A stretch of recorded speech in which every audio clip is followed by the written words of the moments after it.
35 বছর আগের বেড়া মইরা শেষ। ওই বেড়ার অফিস এসে কোনা বাড়িতে খোলার এই পাগলামি ঠিক আছে না পিটুনি দেওয়া ঠিক আছে? এত আসতে বললে আমি আগে পারব না। অফিস খোলা ঠিক আছে না পিটুনি দেওয়া ঠিক আছে? আরো জোরে, সবাই না বললে আগাবো না। পিটুনি দেওয়া ঠিক আছে না অফিস খোলা ঠিক আছে? এটা খুব ভালো বোঝেন রাজনীতিতে। কিন্তু যখনই এইরকম একটা অবস্থা দিনের ব্যাপারে আসবে, আপনি আস্তে করে সুশীল হয়ে যান বাইনাস। দোস্ত, কেন বাংলাদেশে খ্রিস্টানরা ওদের ধর্মের প্রচার করতে পারবে না? বলে ওদের অপরাধ একটা না দুইটা না, ওদের অপরাধ তিনটা। কয়টা? আর ধরে বলেন কয়টা? কি 3 অপরাধ? বলে 1 নম্বর অপরাধ হচ্ছে যেই নবী ঈসার ধর্মের প্রচার ওরা বাংলাদেশে করছে, ওই নবী ঈসার নবুয়তের এরিয়া বাংলাদেশ না, তোমাদের বাইবেলে আছে ওটা হচ্ছে ইসরায়েল। কাজী হযরত ঈসার ধর্মের প্রচার যদি করতে হয়, অফিস যদি খুলতে হয়, ইসরায়েলে যায়া খোলো, বাংলাদেশও আছে প্রয়োজন।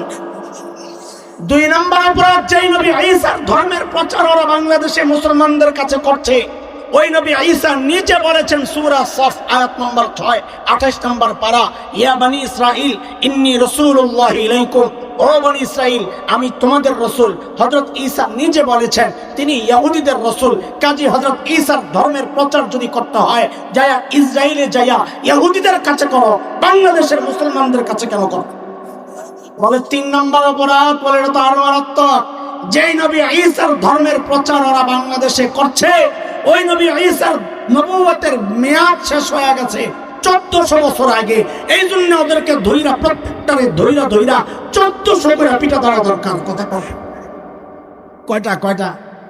রাজা, আমরা 1400 পিটা দিতে চাই না, আমরা সতর্ক করতে চাই, আপনাদেরকে জাগাতে চাই সমস্যাটা কোথায়। সমস্যার মূল হচ্ছে এটা। আমাদের গর্বের পরিচয় আমার নবী হচ্ছেন রাহমাতুল লিল আলামিন।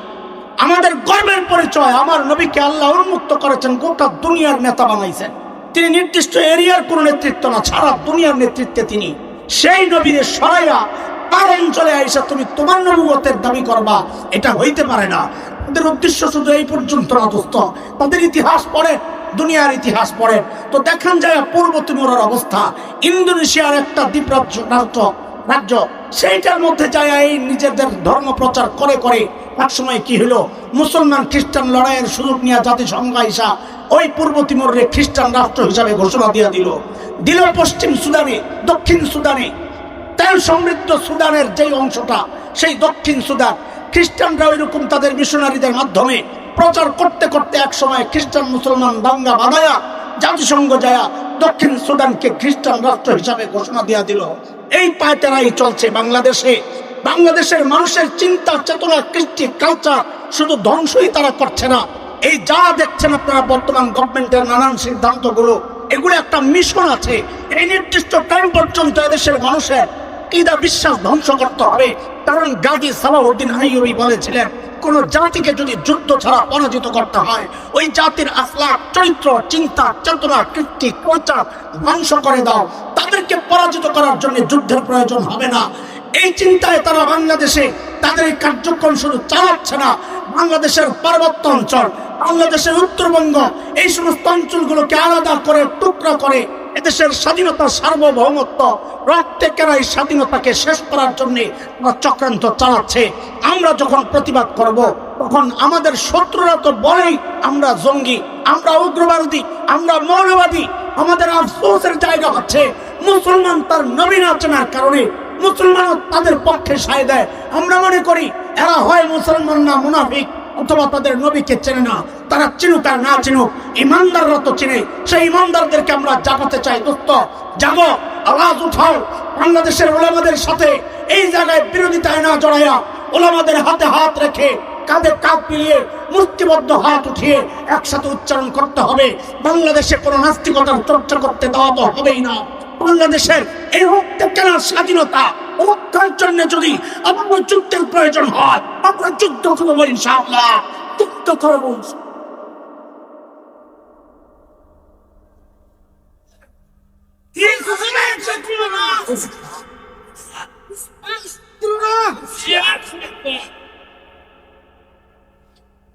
ওই যে স্লোগান একটা আসছে, আপনারা কিছু কর নাই, নাস্তিকদের আস্তানা তা আমার একজন জিজ্ঞেস করে, ভাই এই যে আপনারা কিছু হইলে বেড়া আস্তানা পোড়াইয়া দেন, জ্বালাইয়া দেন, তো হেরা থাকবো কই?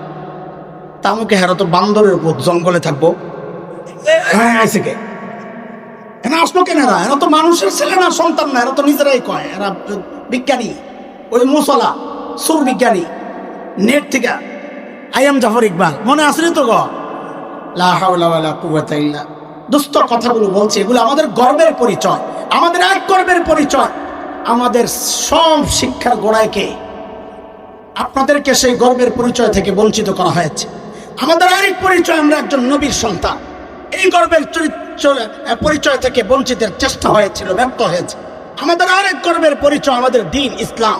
এই গর্বের পরিচয় থেকে আমাদেরকে নানানভাবে আমাদেরকে বঞ্চিতের চেষ্টা করা হচ্ছে।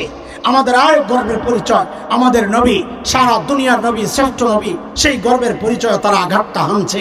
দোস্ত, নিজেকে চিনুন, জানুন, যারা এর বিরোধিতায় আসে তাদেরকে প্রতিরোধ করে একসাথে ইনশাআল্লাহ আল্লাহ কবুল করেন। ওই পিছনে যায় আবার সমস্যা কয়টা ভুলে গেছেন না? আছে, ভুলেন নাই তো না? পড়া মনে আছে? সমস্যা কয়টা? সমাধান।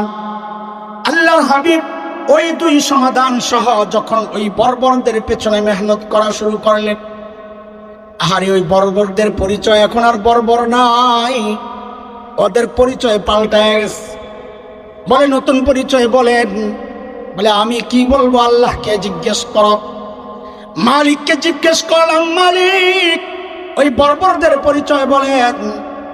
তো আল্লাহ জানায়া দিলেন, সীমাহুম ফি ওয়ুজুহিহিম মিন আসারিস সুজুদ, ওদের চেহারার মধ্যে সেজদার চিহ্ন পাইবা। বলে সেজদার চিহ্ন তো বাহির দিয়া, তার মানে বাহিরে ফিটফাট, আবার ভেতরে সদরঘাট কিনা? আল্লাহ বলেন, না না না, আমার নবীর সাহাবীরা বাহিরও এক নাম্বার, ভেতরেও এক নাম্বার। বলে ভেতরে এক নাম্বার আমরা বুঝবো কেমনে? তো আল্লাহ যেন বলেন, রে বান্দা, তোর বোঝার দরকার কি? আমি ওদের ভেতরের পরীক্ষা নিয়েছি, আমি দেখেছি আমার নবী পড়াইছেন। এই একটু বলেন তো, যিনি পড়ান ফাইনাল পরীক্ষা তিনি নেন না আরেকজন? যদি বলেন না তাড়াতাড়ি, যিনি পড়ান ফাইনাল পরীক্ষা তিনি নেন না আরেকজন? আরেকজন নেই। তো আল্লাহ বলতেছেন, পড়াইছেন আমার নবী। পড়াইছেন কে? সাহাবীদেরকে পড়াইছেন কে? আল্লাহ বলেন, পড়াইছেন আমার নবী, পরীক্ষা নিয়েছি আমি। পরীক্ষা নিছেন? পরীক্ষা নিছেন কিসের পরীক্ষা? সাহাবীদের ভেতরের পরীক্ষা। আল্লাহ বলেন, ওই পরীক্ষায় ওরা পাস, ওই পরীক্ষায় ওরা। সূরা হুজুরাত 26 নম্বর পারা 3 নম্বর আয়াত পড়ে দেখেন। আল্লাহ বলেন, ইন্নাল্লাযীনা ইয়াগুদ্দুনা আসওয়াতাহুম ইনদা রাসূলিল্লাহ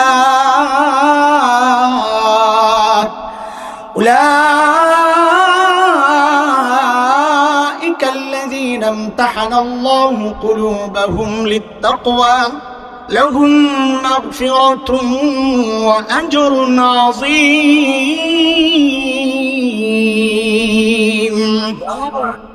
বলেন, পরীক্ষা দিচ্ছেন, ফলাফল আল্লাহ চালাচ্ছেন, তারা কি? বলেন তারা কি? নবীকে জিজ্ঞেস করলাম, ইয়া রাসূলুল্লাহ, ওই যাদেরকে পড়াইলেন ওই বর্বরদের নতুন পরিচয় বলেন।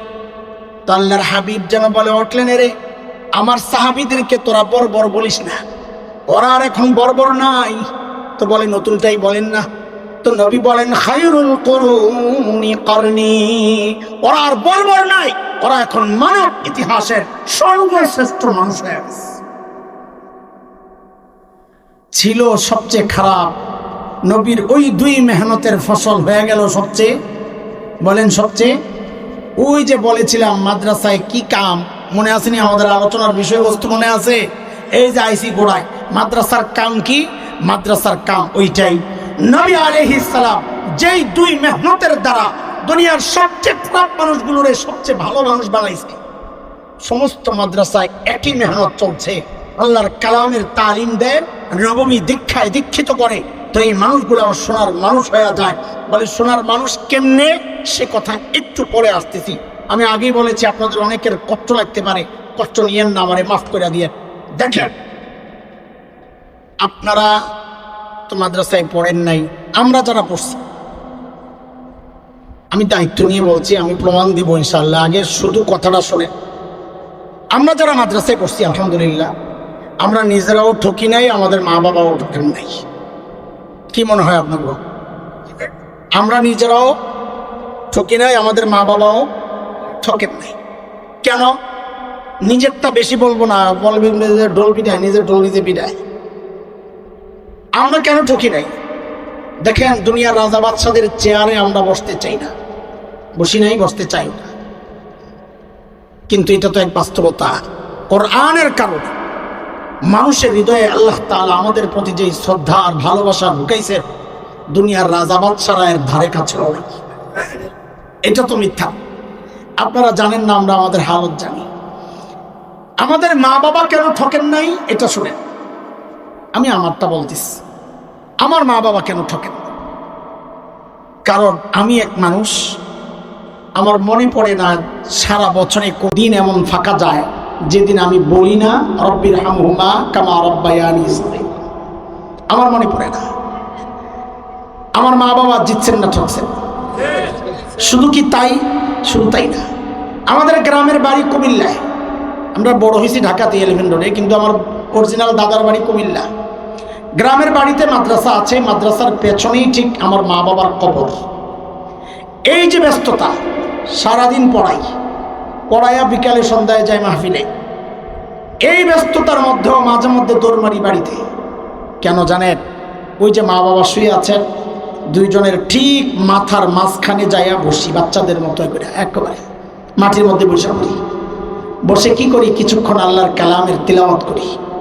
করে ওঠার সময় শুধু বলি, ও আল্লাহ, এই যে তোমার কালামের তিলাওয়াত করলাম এই মানুষগুলার ওসিলায়, আল্লাহ তারা যদি কোরআন না শিখাইতেন পড়তে পারতাম না। ছোটবেলায় মানুষ অনেক প্রলোভন দিছে আমাকে যেন মাদ্রাসায় না পড়ায়। আমি যখন খুব ছোট্ট, ব্রেন ছিল খুব পরিষ্কার, এখন তো নষ্ট হয়ে গেছে। গলাও নাকি ছিল খুব সুন্দর। তো আমরা ধানমন্ডিতে এক বাসায় যখন ভাড়া থাকতাম, এই 80-র দশকের মাঝামাঝির কথা বলছি, 6-7 বছর আমার, 82-83 এরকম হবে। তো আমাদের বাড়িওয়ালার মেয়েরা, ওরা স্কুল কলেজে পড়ে, আপারা, ওরা আমার নিয়ে নিয়ে পড়াইতো। আরো অবাক হইতো যেটা কি জিনিস, একবার বললে পারে। তো আইসা আম্মারে খালি বুঝাইতো, খালাম্মা এই মেধাবী ছেলেটারে নষ্ট করেন না। নষ্ট বুঝছেন কি? হ্যাঁ, এই তো বুঝছেন।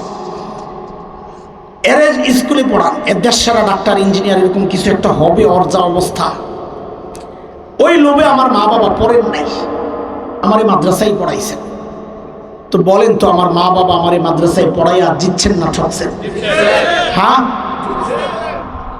আপনারা যারা সন্তানকে দিন শেখাচ্ছেন না, ভাবতেছেন মাদ্রাসায় পড়াইলে ভবিষ্যৎ কি, আপনাদের কি বলবো, কথা তো ঠিক নাই। আপনাদের খালি দ্বিমুখী নীতি, 2 রকম কথা।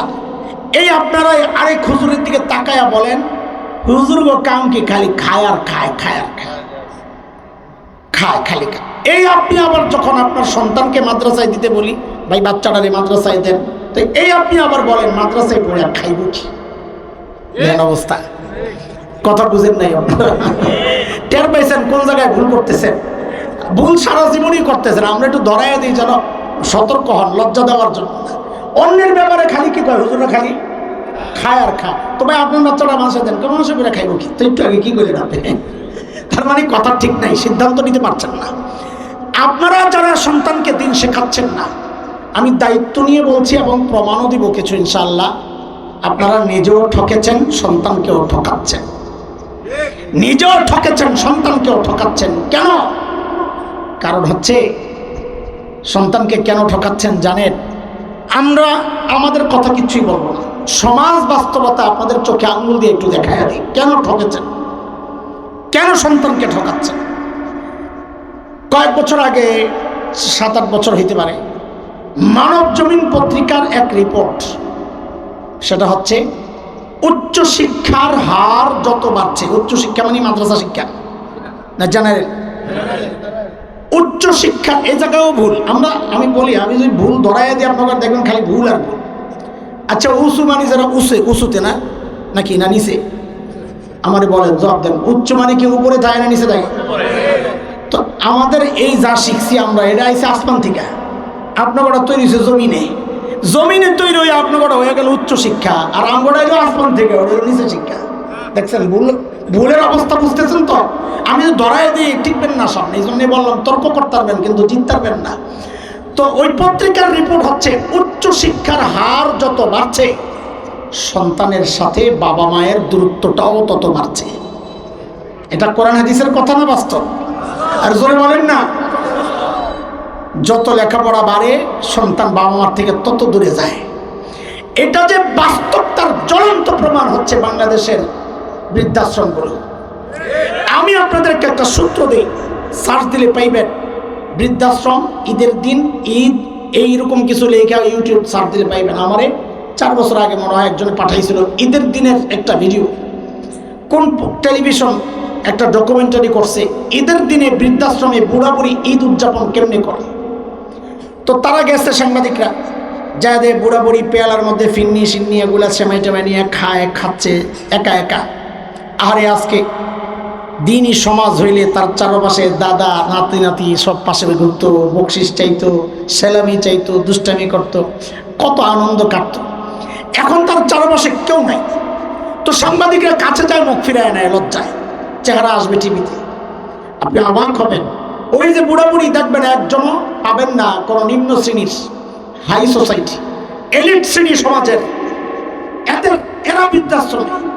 তো সাংবাদিক যখন যায় জিজ্ঞেস করে, আমি খেয়াল করেছি চোখ দিয়ে ঝরঝর করে পানি পড়তেছে, ঈদের দিন বলতেও পারে না। ওদের চোখের পানি দেখে বুড়া বুড়ি ঈদের দিন কান্না করতেছে, আমি তো মানুষ রে ভাই, পাথর তো না। ওদের কান্না দেখে চোখ দিয়ে ঝরঝর করে আমারও পানি পড়েছে। কিন্তু একটা জিনিস চিন্তা করে গর্বে আমার বুকটা ফুলে গেছে, সেটা কি জানেন? ওই বুড়ি যখন পরিচয় দিচ্ছে তার ছেলে সন্তান বাচ্চারা কে কোথায় কি করে, এই পরিচয় দেওয়ার সময় আমি খুব ভালো করে শুরু থেকে শেষ পর্যন্ত লক্ষ্য করেছি, একজন বুড়িও তার পরিচয় দেওয়ার সময় বলেন নাই আমি হাফেজের মা। একজন বুড়াও তার পরিচয় দেওয়ার সময় বলেন নাই আমি আলেমের বাবা। একজনও বলেন নাই। কেন? কারণ হাফেজ আর আলেম এই কথা তার বাবা মা বলতে পারেন না। 2-4টা বিচ্ছিন্ন ঘটনা ঘটতে পারে, বিচ্ছিন্ন বিষয় কখনো প্রমাণ হয় না, এটা আপনাদের জানা। কিন্তু কেন? কারণ তাকে শুধু কোরআন শেখানো হয় নাই, তাকে শেখানো হয়েছে তোমার মায়ের পায়ের তলে তোমার জান্নাত, এই জান্নাত বৃদ্ধাশ্রমে ফালায় আসতে পারে না। সন্তানের ক্যারিয়ার করে নিজের সব শেষ করেছে, আজকে সন্তান আপনাকে বৃদ্ধাঙ্গুলি দেখায় চলে গেছে। দোস্ত, একটা ছোট্ট উদাহরণ দিই, তারপর আমি হাসরের মাঠে যাইয়া শেষ করে দিব ইনশাআল্লাহ। অল্প কয়েক মিনিট লাগবে ইনশাআল্লাহ, ধৈর্য ধরে শুনে। আমি যেখানে আছি এখন মসজিদ, আমার জুমার মসজিদ, যেটা science lab, elephant road, new elephant road, Dhanmondi new market. একসময় ধানমন্ডি পুরোটাই ছিল।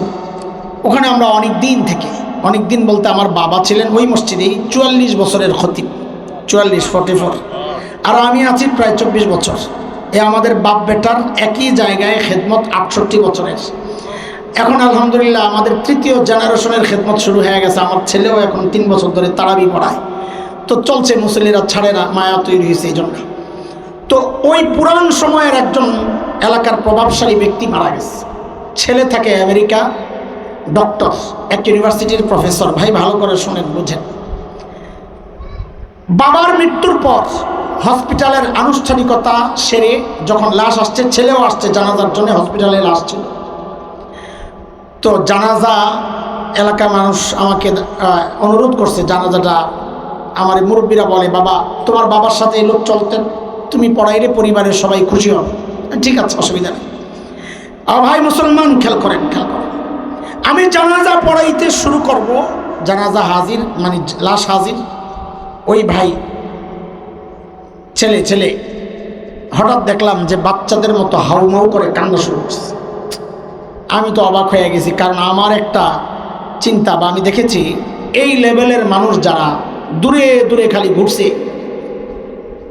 এদের কেন যেন চোখের পানি একটু কমে যায়, এটা আমার দেখা। তো তার কান্না দেখে আমি খুব অবাক হয়েছি। তো যেহেতু শৈশব আমাদের একসাথে হয়েছে, কৈশোরও একসাথে, তো কাছে ডাকতেছি সান্ত্বনা দেওয়ার জন্যে। বললাম, ভাই বাবা চলে গেছেন, আমারও তো বাবা নাই, মাও নাই, আপনি তো খালি বাবা গেছে, একদিন আপনিও থাকবেন না, আমিও চলে যাব, সবর করে। ভদ্রলোক আমাকে বলেন কি জানেন ভাই, বাবার মৃত্যুর কারণে তো আমি কান্না করতেছি না, আমি তো আরো অবাক হয়ে গেছি। বলে কি, কান্না দেখে একবার অবাক হয়েছি, আবার অবাক হয়েছে যে বললো বাবার মৃত্যুর কারণে কান্না করছে না, তো কেন কান্না করছে? ভদ্রলোক আমাকে বলেন কি জানেন, আমি আমার বাবার লাশের সাথে কথা বলতেছি, বাবা তো কোনো জবাব দিচ্ছেন না। কি কথা বলতেছে? আমি বাবাকে জিজ্ঞেস করতেছি, ও বাবা, আমাকে উচ্চ শিক্ষায় শিক্ষিত করার জন্যে তুমি তোমার জীবন যৌবন সব শেষ করলা, সুখ আনন্দ সব বিসর্জন দিলা, হয়তো তুমি সফল হয়েছ, আমি ডক্টর হয়েছি, পিএইচডি করেছি, হয়তো তুমি সফল হয়েছ, কিন্তু বাবা আমাকে জবাব দাও, এত কিছু পড়াইলা জীবনে আমারে, এখন আমি তোমার জানাজা পড়বো লাশ সামনে, ও বাবা জবাব দাও, জানাজায় কি পড়বো এটা কেন শিখাইল না? গর্ব করেন না? গর্ব করেন? আরে গর্ব তো করবে হাফেজের বাবা।